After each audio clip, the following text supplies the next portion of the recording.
Информатика,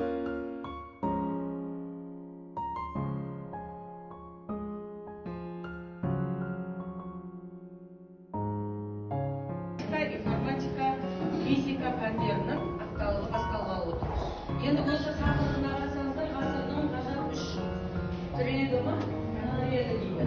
Яғни мына жерде жаңа өзі пәндерлер жетекшісі айтып кетті ғой, мақсатының не екенін, бұның мағынасы не екенін, яғни тәжірибе алмасу, қандай апай бұларға пән бірлестік жетекшілерін шақырып, тәжірибе алмасу керек, басқа пәндер.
Abi de orada mı?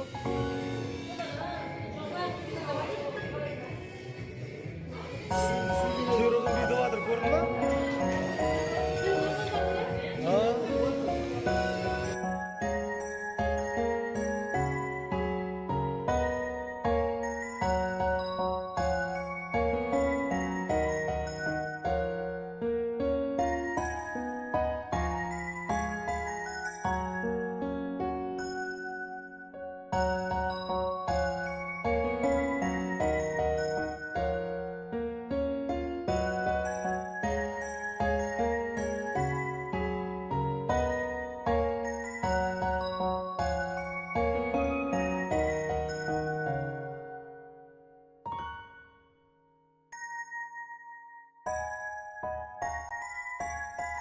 Thank you.